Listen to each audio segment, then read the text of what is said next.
Hello, everyone, and welcome to Superman Homepage Live, brought to you by supermanhomepage.com, the number one Superman fan site in the world. In this, our August 25th, 2025 show, we're going to be covering a range of topics, including, as mentioned in the title tonight, David Corenswet's audition tape for the role of Superman. We're going to be talking about where the box office is at, the home video release. We've got comic book stuff to discuss, so much to get through. Joining me as always are my two good friends, not as always because he didn't get here last week, Michael Bailey. Hello, Yep. Michael. Hey, Steve, how's it going? Doing well. And Mark Lax. Hello, Mark. Hello, gentlemen. So, Michael, you're back. You had a very busy work schedule. You got a very busy Yeah. lifestyle at the moment. You got things happening all over the place. Yeah, I got Dragon Con coming this week. So, like I was telling you before, I won't be here this week. Next week, I mean. But I'll do. I am doing a couple Superman related panels. Actually, a lot of Superman related panels. Like half of them are Superman related. So I will definitely be representing the S. Very nice. Well, we'll get to some of those panels that you're going to be doing a little bit later in the show. And Mark, how have you been? We had a pretty good week last week on the show. Everything went smoothly. We're a trio, but sometimes when we have to do it solo or as a couple, we still manage to get it done. Yeah, we got it done. It went well. Of course, it's never the same without Michael, but we 100%. we got through it. We We got got through it through it. and did well. You know. Yeah, we managed. We managed. Well, tonight, folks, we are going to discuss many topics, but we want your involvement as well. And so, Michael, how do people get involved in tonight's show? It's dirt simple. All they have to do is go to supermanhomepage.com/live. Uh, for a second, I swear to God, I thought Steve was going to try to mimic what I was saying, and it was going to be like my voice coming through his mouth. That would have been weird. No, they go to supermanhomepage.com/live and they press the call now button. And there they will be taken to the green room where they can watch the show as they're waiting to get brought up. They can also scan the QR code that's right next to me with their smartphone. Now, if you are using your laptop or desktop and are listening to us through an external speaker and you do want to be on the show, we're going to ask you to mute that because we are on a bit of a delay and that can screw things up. Also, if you're using your smartphone, please use a headset, headphones, AirPods, whatever, because the speakerphone just doesn't work on this system at all. Yes, indeed. So get involved in tonight's show. We should maybe have some time at the back end of tonight's program, maybe in the second half hour. But we also want to thank our sponsors and patrons, Douglas Meacham, John Patrick Van Pelt, Tina Murray, Rick Schutzow, and Jamie Klingensmith, our Superman champions. They donate to the show to keep it free for everyone. So we want to appreciate them, thank them so much for keeping this show going. If you'd like to join those fine folks, have your business or your name read out at the beginning or end of every show, then all you have to do is go to patreon.com/Superman homepage. There are different levels of membership with different levels of perks, so get involved. And if you're too shy to get on the phone tonight and don't want to have a chat with us by getting on person, you can participate in the comments. On Facebook, Instagram, and YouTube. We are available to everyone to type what they want to say, have questions that you might want to ask. We'll be able to relate to them, look at them as the show goes on. And, we always love our live patrons who are with us, live viewers, JK Krypton fan, John Patrick Van Pelt, JP Rocha, Kara, so many others joining us live, CD Squirrel, so many on all those different platforms. So thank you so much for joining us.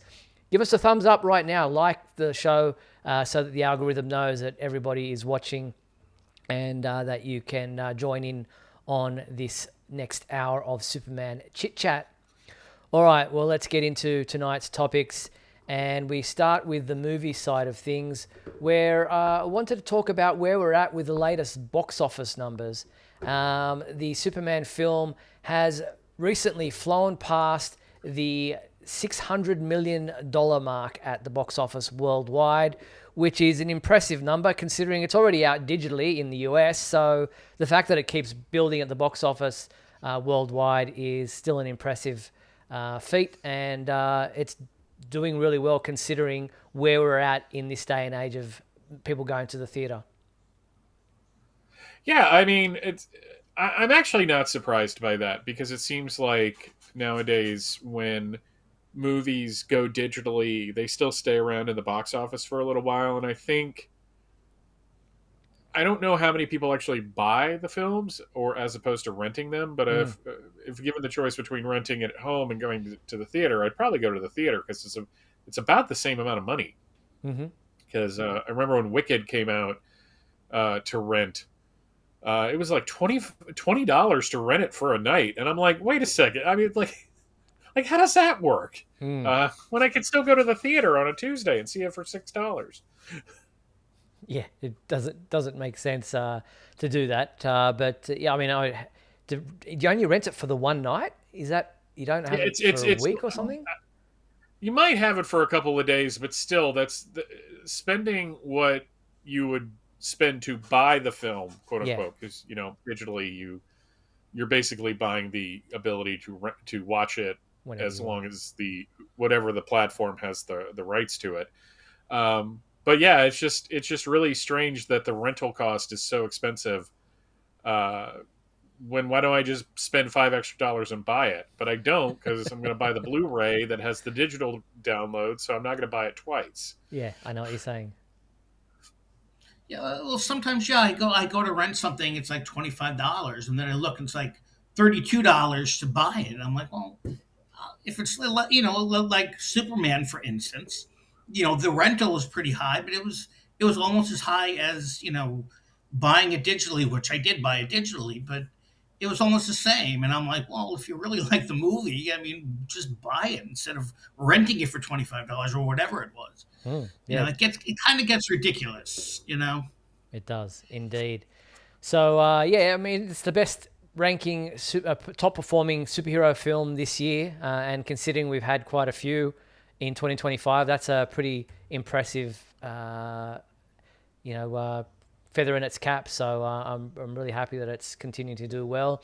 It's also reached the 2 million watched club in Letterboxd platform, which is a platform that movie enthusiasts track and rate movies on.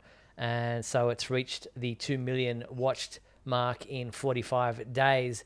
Barbie held the previous record of reaching the 2 million mark in 104 days. So it's really cut that in half and then some. I don't know. I as much as I'm glad that Superman's winning, I kind of wish Barbie would have held on to it, because I just wanted that movie to succeed for a number of reasons. Not that I haven't even seen it. It just made all the right people mad. Yeah. So I was just really in support of that. Fair enough. Yeah. Very good. So yeah, doing really well. Mark, did you want to add anything before we move on about the records? No, no. I mean, it's doing great. You still have your naysayers, of course. Between this and even the Fantastic Four movie, which I haven't seen yet, and I'm told it's great, and I know it's not obviously not doing as well as Superman, and you know what? That's unfortunate, because it's a Fantastic Four, and I really wish they would. But it doesn't mean it's a bad movie, and No. people are of course comparing the Man of Steel with Superman and the other Marvel movies to Fantastic Four, and how they're losing money, how they're not making money, and I'm just really sick of these people. I'm just sick of them. So we'll stop talking about them. Yep. Fair enough. Don't mention anything about these people to Mark. So yeah, there's been a few films out this year that I haven't seen yet either, Mark, like the Fantastic Four: First Steps, Captain America: Brave New World. What's the other one? I haven't seen Sinners. I haven't seen the Jurassic World one. So there's been a few that I haven't been able to go see yet, and I'll just wait for them to come out on streaming for most of those. But yeah, looking forward to the fact that we have so many great films available to us in this day and age. So that's fantastic. All right, James Gunn has spoken on a number of podcasts and interviews lately about the Superman films and the Superman film, and his thoughts on how well it's done and everything along those lines. He's actually revealed that he's working on a 4-film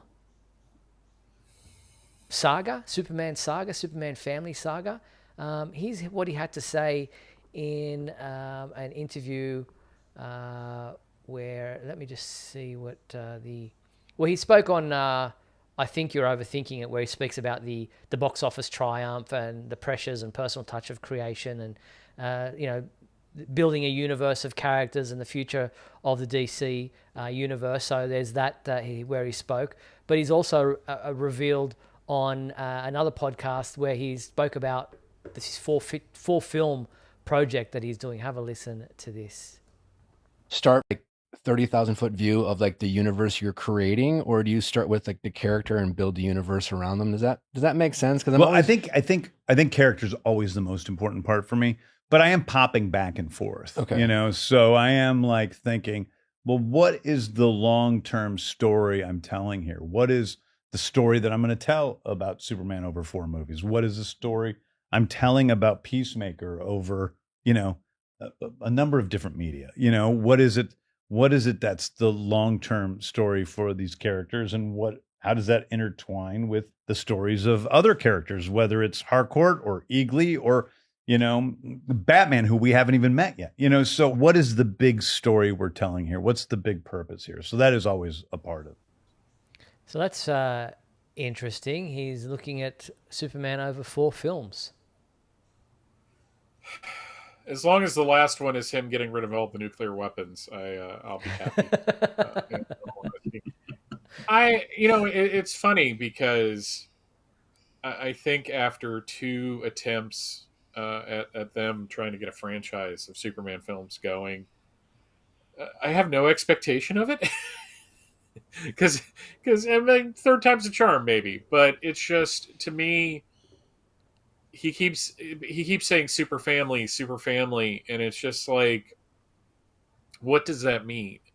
And is it going to be like a Supergirl Superman team up, or is he going to do like kind of a loose adaptation of the Brainiac story or the House of Brainiac story? I'm just wanting another film focused on Superman, where if you want to have the Justice Gang in there again, that's fine. But I'd really just like to have another standalone Superman film, and hopefully in this 4-film saga, one of them, that will be one of them.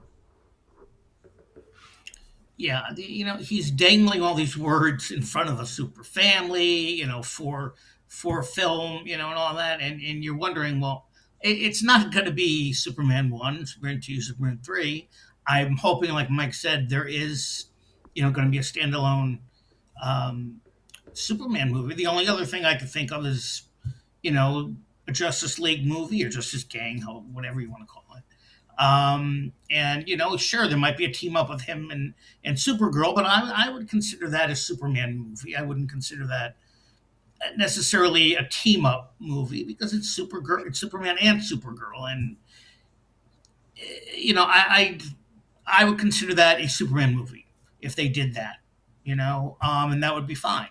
I know Rachel Brosnahan had said a couple weeks ago that someone had asked her, she said, she would love to do a super Lois, have her get powers or something and do a super Lois or something. Hey, I'd be fine with that too, I just think it's probably going to be a Justice League. There will be another standalone, couple Justice Leagues, what have you. It's going to be probably that sort of thing. But then again, we really don't know, because he's just saying super family, this and that. Yeah. Could mean anything. Could be really interesting. I mean, it could just, again, this movie was focused on Superman, but it had the Justice Gang and other characters involved. And maybe it's along similar lines, where Superman is the main protagonist, but the others, there is an ensemble kind of cast that are involved, because it's more like a DC Universe film rather than a solo Superman film where he is the only character. I saw someone on social media say, James Gunn, can I please get invited to the premiere of Superman 2? And he said, well, you'd have to ask someone who's writing a Superman 2, because that's not me. So obviously what he's aiming for is more of the same, but along the lines of being a DC Universe film where Superman is the main character, but not necessarily the only character. And if this Superman film that we've just had is anything to go by, then I think that's okay with me.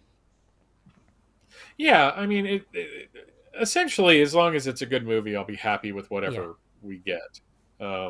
It's kind of weird. Maybe it's just I've just consumed too much Superman materials for the last like year and a half, and I just went all in on everything. I'm good with a break. I really am. I know there are a lot of people out there like give it to us now, and I'm like I need a nap. So it's just I don't know. Yeah, and that sounds That's nice. just me. Yeah, no, I'm with you. Because this last year and a half or 2 years has probably been the busiest that I've ever been running the Superman Yeah, homepage for nearly 30 years. So it has been just wall to wall, floor to ceiling, Superman and Superman. It's been a never ending battle, literally. So it has. Having a little bit of a break. I know we're going into Supergirl in 2026, and then he's saying this next Superman family saga film will be 2027. So it never ends, but that's good. Just give us a little bit of a break in between to kind of catch our breath. man, that means they Unless have to he's go into filming that soon. Yeah. Well, he's yeah. finished he's written the treatment, and so now it's all about the script writing. So he's fast tracking it. Yeah, I'm just saying, in between all of that, he might be doing a Batman movie, and one of those movies might be Batman v Superman. Hey, you don't know. Hopefully, if that's More like a world's hopefully it will be finest, a hopefully. world's finest. Yes. If that happens, hopefully it's a world's finest with Superman Yeah, and Batman teaming up. I know it's not Superman related directly, but they asked him. Somebody on social media asked him about Maxwell Lord, Hmm. and he pointed out that at one point DC, had him turn into a villain, and he said, I didn't like that." So it's just, I get the feeling that Gunn's sensibilities, as dark as they can be, do not run that like Dan DiDio, No. like No. 2005-ish, New 52-ish version of the DC universe. So good. Yeah, he said don't expect Maxwell Lord to snap any necks or anything along Yeah, those lines. and you don't need it. And Sean, I'm actually kind of looking forward to seeing what Sean Gunn does. Maybe I should watch Peacemaker. The weird thing about Peacemaker is I had a friend live like watching it and messaging me of all the places that we used to hang out. Because it's filmed all around Fayetteville, so I don't know if that'll take me out or not of the thing. It's just like, hey, I worked there like 30 years ago, so Very interesting. Yeah, so that interview is on the Vile Files with Nick Vile if you're interested to see that whole interview. All right, so the main topic of tonight's show was the fact that David Corenswet's Superman audition tape leaked online. And when I say leaked online, it was posted on a YouTube channel, and then it was taken down, but it was too late because it was everywhere. And that's the thing with the internet. If you put something up there that maybe you shouldn't have, or maybe you didn't have the permission to do so, or it wasn't the right place to put it, it's too late. The cat's out of the bag, and everyone has pretty much seen it and posted it on other social media platforms. We're not going to play the whole thing. I just want to show you the beginning of it, just so you can get a sense of where David Corenswet was at, how he, auditioned for the role of Superman.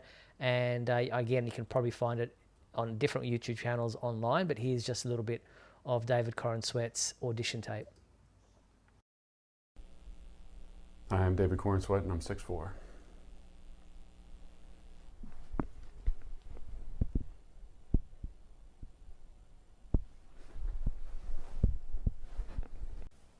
You're sure you want to do this?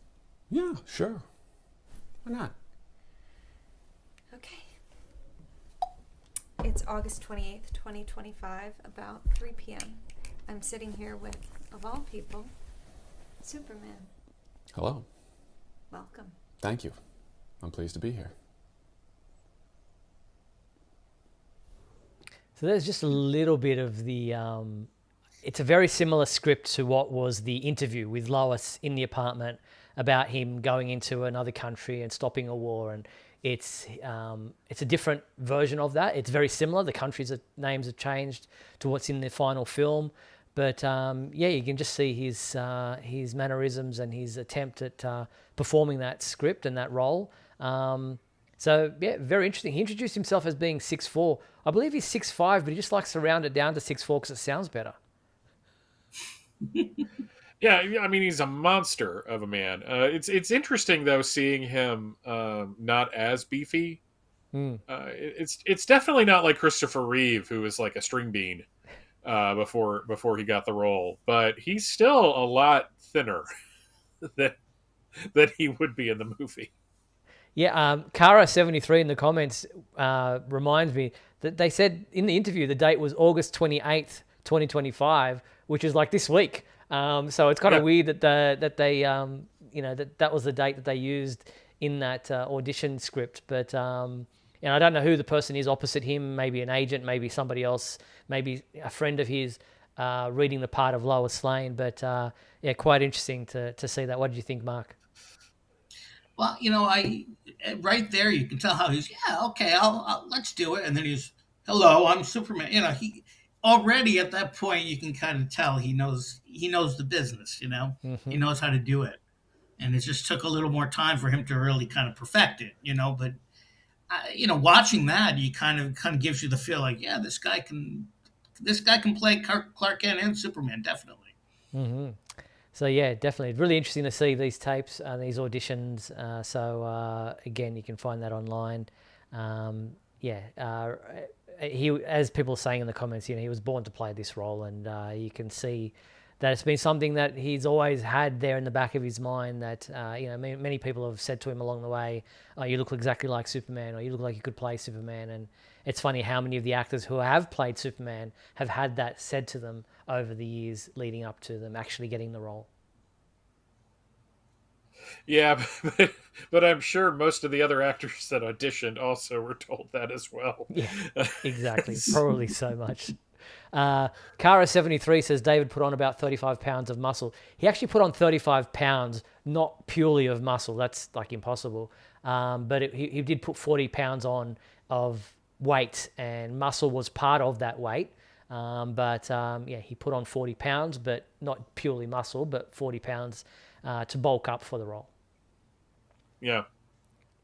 And I'm kind of glad that we didn't have like the unhealthy images that we usually get from like Henry Cavill or Hugh Jackman, where they have to they have to like basically not drink water for 36 hours so that their skin gets thinner and the muscles look better. It's just like, that sounds terrible. It is that's a lot of effort and putting yourself through a bit of torture. But I mean, if you can do it, great on good on you. But lots of water weight. Krypton, JK Krypton fan 76 says as well. So yeah, it's not purely 40 pounds of muscle, as a lot of people keep saying in the comments. 40 pounds of weight, and a lot of that was muscle. But it's there's obviously water, there's fat, there's a lot of things that go on to putting on weight.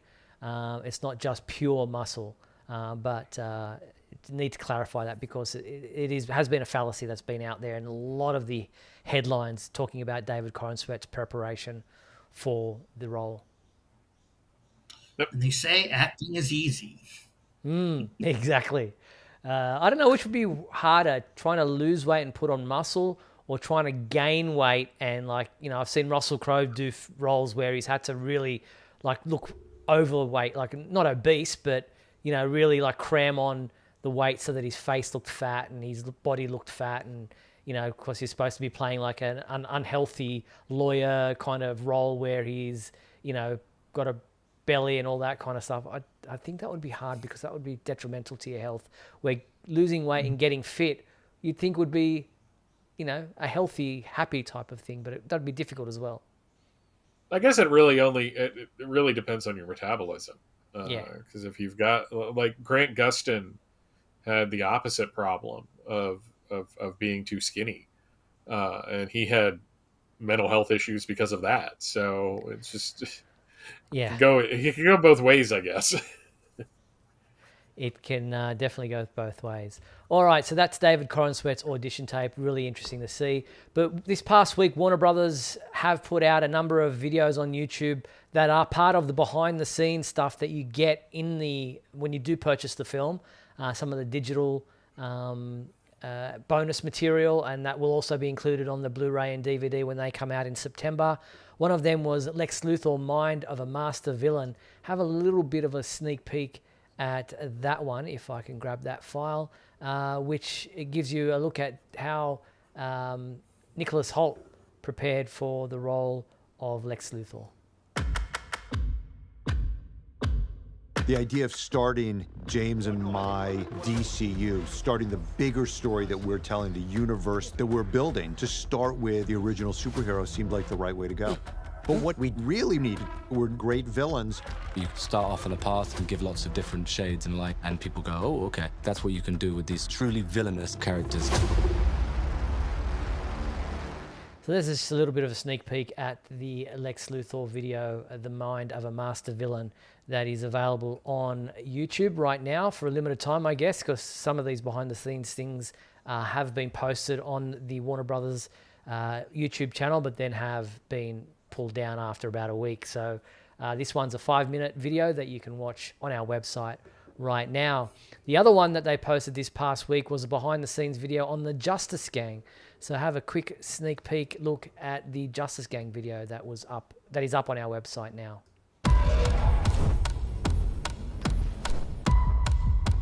It's really not about a kaiju fight. What it's about is the way the heroes in the DCU differ from one another.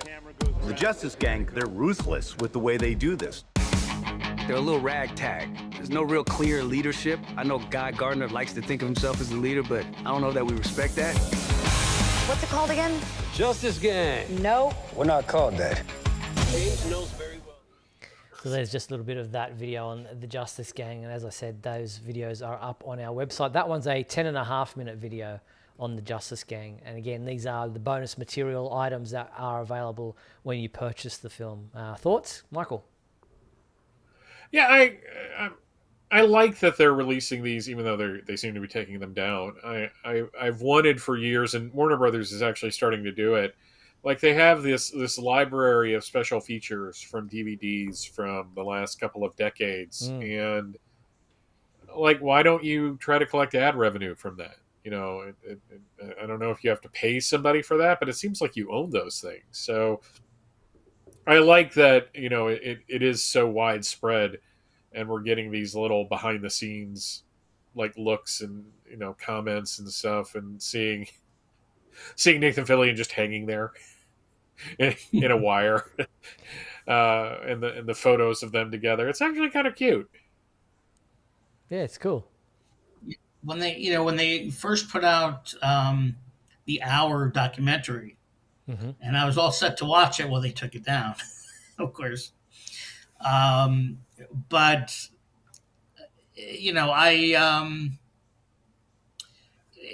these special features, I mean, I understand they want to be more exclusive, and yeah, they'll put them out so, you know, whoever can watch them within a week or something, and they take them down. But you know, all these special features, even eventually, even, you know, like Mike said, you know, things from like 5-10 years ago, why don't you can put it on YouTube, you can put it on, I mean, they've been around for so long. I mean, so why not put in? I'd love to see special features on, you know, certain movies, especially, you know, I don't really have a DVD player or anything, so I kept my Blu-rays, but I'd love to see some of those, you know, behind the scene features, but they just, I don't know what their particular reasons are, but at least you get, you know, if you buy these digitally, or you buy it, you know, like in September, you can buy it physically, you're gonna get to see them. So yeah, exactly. So I believe some of them are available. I don't know, people are saying that when they bought them on Prime, Amazon Prime, they didn't get any of the special features, but I think when you buy them on Apple TV, you know, you do.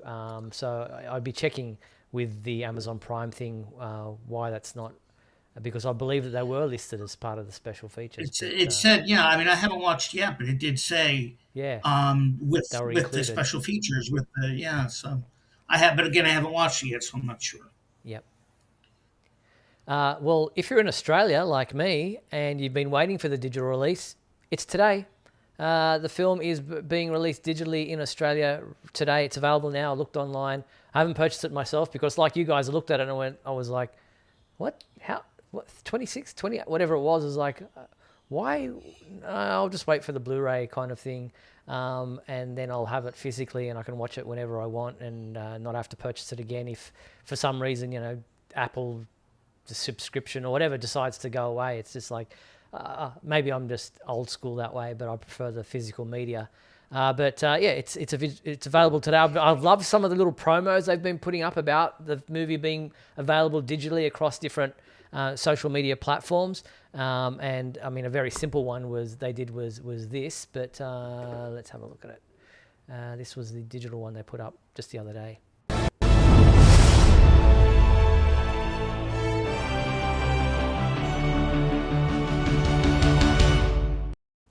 Nothing special there, but that was very simple. But they put up one, I think it was with Jimmy Olsen, and he's getting all these messages from, in the film where he's getting all the messages from Miss Tessmacher, and he's like, oh no, and he's getting cringy, and he's like, oh no.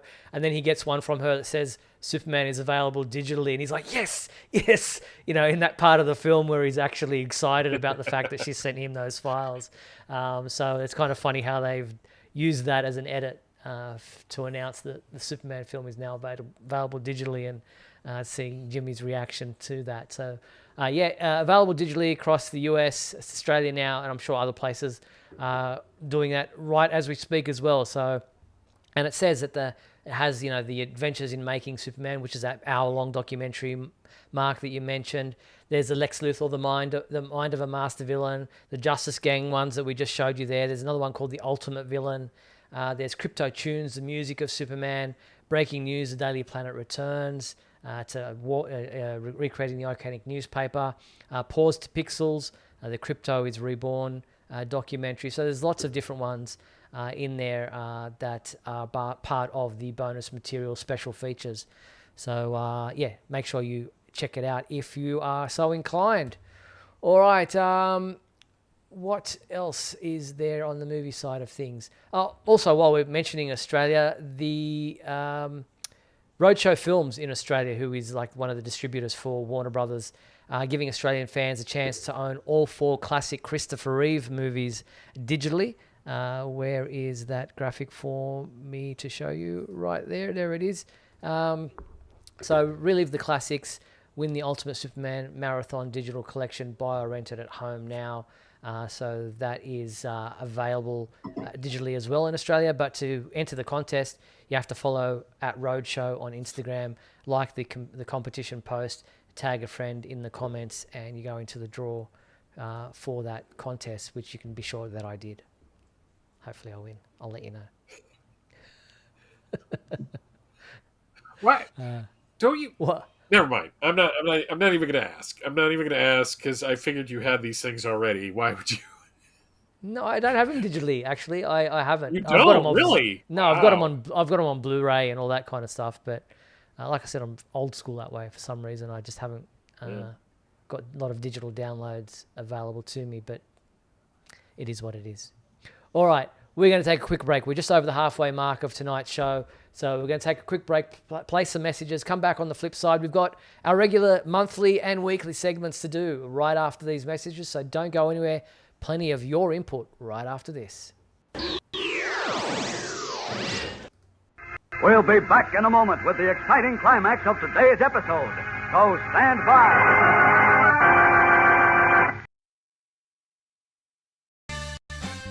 If you're enjoying Superman Homepage Live, then please like and share this video with your family and friends.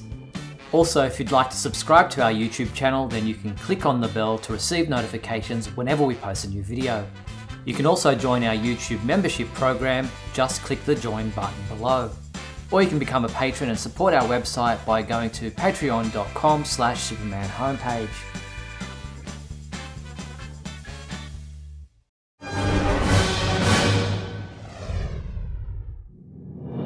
Look, up in the the sky. It's a bird. It's a plane. No, it's SupermanHomepage.com, the #1 Superman fan site in the world. SupermanHomepage.com, covering the world of Superman from the 1930s to today. News, reviews, rumors, and reports. SupermanHomepage.com for all your Superman comics, TV shows, movies, cartoons, radio shows, and more. Everything you ever wanted to know about the Man of Steel and more. SupermanHomepage.com. Thanks, Superman Homepage, for all the support over the years. I really appreciate it. I'm Matt Bomer, the voice of Superman and Superman Unbound, and this is the Superman Homepage. Right here on Superman Homepage. Just try one. If you don't like it, it's easy to give up. Uh-oh, nicotine. I'd better move fast. Up and away! Go on, kid, go on. Superman, is it hard to give up smoking, or is it easy like nicotine says? You no good windbag, nicotine. No, Superman. Leave me one. Please, I need one. That's how hard it is. That's why I never say yes to a cigarette. Good advice there from Superman. All right, before we get I'm into sorry we haven't gotten more of nicotine. Yeah, I know. I'd love to see a story with him. That would be wonderful. Sadly, he has been forgotten in the realms of time. All right. Well, before we get into our regular segments that we need to do, and I want to quickly touch on TV side of things. Peacemaker Season 2 is out and streaming now at the moment on HBO Max. Season premiere was just recently. And in that first episode of Season 2, James Gunn did a bit of a switcheroo, taking out the Justice League and putting in the Justice Gang with Superman and Supergirl. Have a listen to what he said in regards to doing this and the explanation behind it. Where is that? Here we go. You answered the what is canon, what is not in incredibly creative fashion. I loved it. How'd you come up with that? And you talk about filming that sequence that's in the previously. Well, I always knew that had to be the case. I always knew that the one thing that was really the hanging chads in season 1 that doesn't fit in with the DCU is Justice League. You know, people often say that, you know, Peacemaker 1 was DCEU, but it doesn't make a lot of sense because there's a lot of other stuff in there that Green Arrow and, you know, Batmite and all this stuff. But it definitely the one thing that really stood out was the Justice League appearance, and so yeah, I had to do something about it, and I handled it in the most simple way I possibly could. So yeah, Michael, I saw you had a fair bit to say in regards to this because this is nothing new when it comes to comic book fans. We know all about this from you know different crises. Yeah, they've rebooted the DC universe so many times. I think on the next one, everyone gets a toaster. But it's one of those things where I kind of have to check myself before I wreck myself because it's the knee-jerk reaction is, yeah, this is what happens. This is what DC does. DC's been doing this for 4 decades now. But not everyone's used to that. And, you know, especially the people that love the DCEU are upset that it's been taken out. I saw one person refer to it as being colonial, and I'm like, guys, it's not that serious. I'm more taken aback at him using the term hanging Chad, which I don't know if you got that, Steve. Yeah, no, I didn't understand that. So, wow. So back when during the election of 2000, when it was Bush v. Gore, the election went into basically overtime and it had to be decided by the Supreme Court. And one of the reasons was Florida at the time used this method of poking like chads, these little pieces of paper out of a ballot. And the problem was there would be hanging chads where it didn't poke through all the way. And it became like one of these things. And I heard him say that and I'm like, wow, that's a throwback. But, you know, at the same time, what did you expect? Were they going to keep that? And I understand there's people out there that are legitimately upset. That's just like, why aren't you starting over from the beginning? But again, that's the question I asked back in 2011 when DC rebooted, started the New 52. But by the way, Batman and Green Lantern are largely untouched because there are cash cows right now. So this is there's this is a nothing burger to me, but I guess to some people it's a big deal.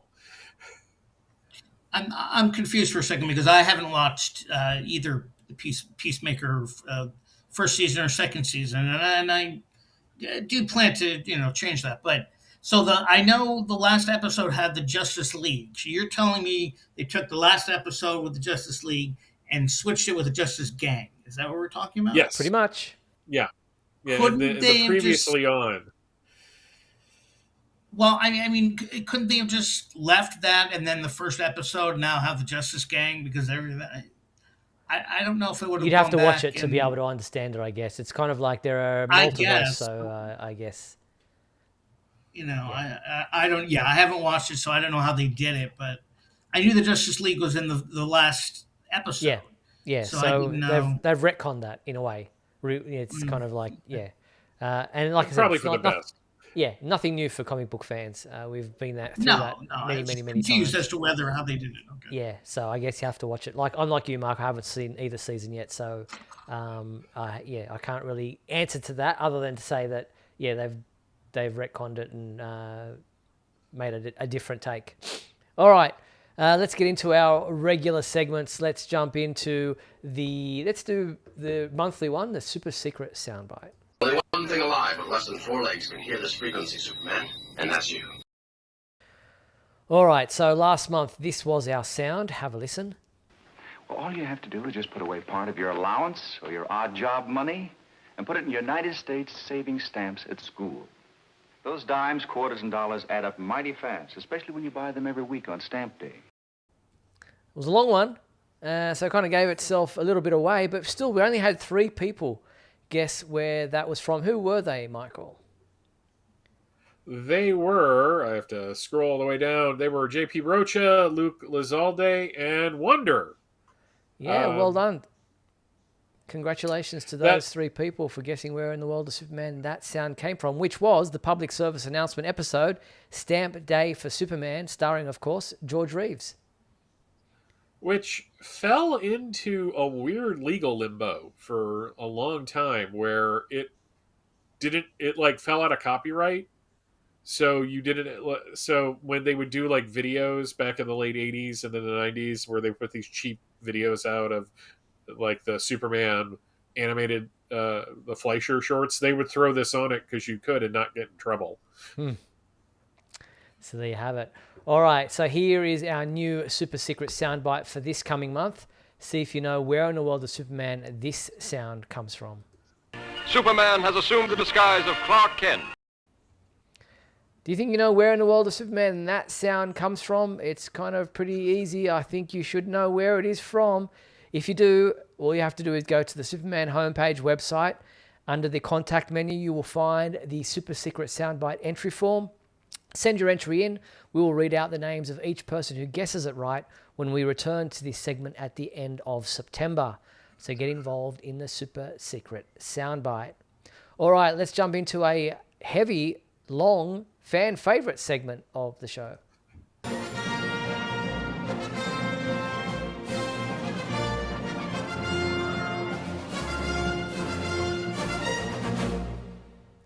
And when I say heavy, I don't mean heavy in the way that is anything serious about it, other than the fact that we've got so many. It's weighty is probably the term I was looking for. So let's get into the fan favorite segment. We had the question, who is your favorite live action Lois Lane of all time? And we had quite a few people respond. So Michael, who was up first? Yeah, Cara wrote in, and she wrote, my favorite live action Lois Lane is without a doubt Terry Hatcher. To me, just embodies the Lois Jerry and Joe had in mind when they first drew her for Action Comics #1. Every time I hear Lois Lane, I immediately see Terry Hatcher. Bitsy Tulloch and Rachel Brosnahan are tied for second at the moment, with Kidder at third. Thank you so much, Cara. Well done. Jamie S. Klingsmith wrote, my favorite is Margot Kidder from the Christopher Reeve era. Although I did love Rachel as Lois, she was amazing, and I definitely want to see more of her. Thank you so much, yes. Jamie. Next up, we had J.P. Rocha, who said, my favorite live-action Lois Lane is Noelle Neal. She will always be my Lois. Thank you, J.P. Lorenzo Hot Takes Valdez wrote, I feel like it's been a while since a fan favorite question has elicited one of my infamous hot takes as an answer, but Great Caesar's Ghost, does that change this week? Given the nature of this week's question, and given my nature as a Lana superfan and a Klana shipper, I suppose it's to be expected that this would be the question that would finally bring out another one of my hot takes. My favorite, live action, Lois Lane, Steve's blown the joke, is Kate Bos. Not that it's a joke, Lorenzo. I'm just saying, is It's Kate out there. Bosworth. I will acknowledge I have a bias towards Kate due to my love for her role on the Dawson's Creek spinoff Young Americans alongside Smallville star Ian Somerhalder. But what I also deeply value about Kate's Lois is that she I can't speak tonight. Eschews. Some of the typical traits of the Lois character that I find abrasive in favor of giving us a more earnest and vulnerable depiction of Lois. The "you wrote the world doesn't need a savior" scene in which Superman takes Lois flying is one of the only scenes in any medium which has ever gotten me to understand the appeal of Clark and Lois's relationship, and coming from me, that's saying something. Superman Returns in general was tremendously formative for me in terms of how I view Superman's world, so that probably plays into my appreciation of Kate's Lois as well. Oh, thank you, Lorenzo. That is a hot take. Yeah. Alfie Falsatelli wrote, my favorite Lois for a long time has been Erica Durant. Her pushy attitude with Clark always amused me. She also had the advantage of having so much screen time for us to see. However, I think Rachel Brosnahan may edge her out if we get to see more of her. Thank you, Alfie. Next up, we had Kirby Lindell, who wrote, my favorite Lois Lane is, of course, Phyllis Coates. I don't think any of the other actresses, and some of them are very good, come close to approaching her. Phyllis took over the role in 1951, A Woman Reporter. Basically, they were doing advice columns and love columns. The writers and directors didn't want that for Lois, and Phyllis filled the bill. She was tough and aggressive and always looked for the story.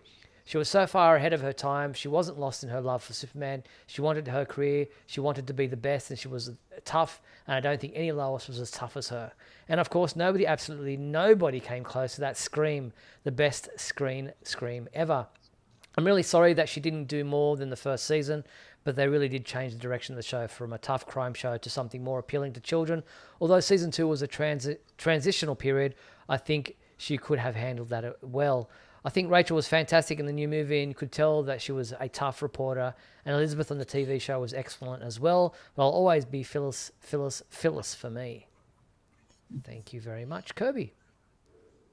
Yeah, one more thing about Lorenzo. If he wanted a true hot take, he would have said Leslie Ann Warren from the 1975 version of the Superman musical. Yeah. That's a hot take. That would have been. That is what I was expecting. Well, don't you think? I still think Leslie Ann Warren is better than Kate Bosworth. Yeah, that could be. Yeah, I don't think too many people would disagree. That's interesting. Shots fired. Yes. Ryan Ignatius Pratt wrote, I was quite surprised that my thoughtful response regarding my favorite Superman actor wasn't read during last week's edition of Superman Homepage Live. Did you not receive my email? Sorry, Did it end up in your spam folder? No, or was it perhaps deemed too long? Given the other responses we've had this week, I'm going to say no. Well, anyways, in short, I had proclaimed Christopher Reeve to be my all-time favorite live-action Superman, asserting that he was the Superman par excellence, while recognizing Dean Cain to be my favorite Clark Kent. I will not elicit any editorial comments about that. As for this week's fan favorite question, I would unquestionably say that Terry Hatcher is my favorite live-action Lois Lane. But in very close second place stands Erica Durance with Margot Kidder and Rachel Brosnahan tied for third. Thank you very much, Ryan. Yeah, sorry about last week's question. I don't know why I didn't receive it or why I didn't see it, but I apologize and thank you for correcting that right here. All right, Mark, who's next? John Patrick Van Pelt wrote, my favorite Lois Lane has to be played by Margot Kidder from Superman the Movie in 1978. My second favorite has to be Terry Hatcher from Lois and Clark, My Adventures of Superman, which ran on ABC from 1993 to 1997. Dana Delaney, who voiced Lois Lane on Superman the Animated Series from 1996 to 2000. Third, Erica Durance, who played Lois Lane on TV series Smallville from 2004 to 2011, and my one last one is Elizabeth Tulloch, who played Lois Lane on Superman and Lois from 2021 to 2024. Thanks Thank for you, the John. Yeah, all those dates. thanks Thank for you for telling us that. the years. Yeah. And technically, Dana Delaney is not a live action Lois Lane, but we appreciate the mention. Oh yeah. Last Well- up, yeah, well, she voiced the character. So, yes. Anyway. Last up was Celeste Sims, who wrote, I personally love Rachel Brosnahan's Lois Lane because she's brave, passionate, and has a heart for people. Her relentless pursuit for truth and justice is inspiring. I absolutely love the new Superman movie and your channel. Thank you for sharing your thoughts and passion for Superman and the people that stand behind him. Oh, thank you, Celeste. Well, I think we did the whole gamut of Lois Lanes there. We went from Really much. Noel Neal and Phyllis Coates, Terry Hatcher, Margot Kidder, Erica Durance, Rachel Brosnahan. Pretty much everybody got a mention. I don't think there was a Lois Lane Bitsy Tulloch didn't get a vote, but she was like in there as a second or third, so that's pretty impressive. She would be my vote. Me too, but I think the only one they didn't mention it was the Lois Lane from like the Jerry Seinfeld commercials from the 90s. Yeah, that's probably the only one we didn't get a mention of. And Leslie Ann Warren. You mentioned her, so she did get a mention technically. But, yeah, I'm legit shocked on that. I figured Lorenzo would be like whipping out the Leslie Ann Warren of it all, but as my friend Rob Kelly referred to, the most coked up Lois Lane we've ever seen on screen. So, thank you to everyone for those responses. That was fantastic. Our new question for this fan favorite segment for this week is, who is your favorite live action Lex Luthor? So going along with the main characters from the new movie, we want to know now if that's changed for you. info@supermanhomepage.com is the email address to send your answers to. Who is your favorite live action Lex Luthor of all time? Get involved and we'll read those out when we return next Monday night. All right, let's jump into the fan favorite segment of our show.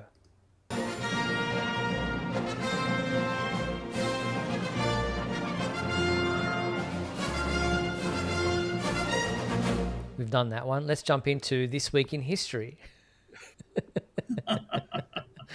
It's been a long I like the music. Come with me now, my son, as we break through the bars of your earthly confinement, traveling through time and space. All right, we're going to kick things off with 1955. 1955. I suddenly with Rachel Brosnahan. It's great. Where is that image coming from? There it is. I see it now. Wow, she pointed. Okay. I was like, wow, it's like. We start with Superman. Yes, she has. Superman's pal Jimmy Olsen, number 8.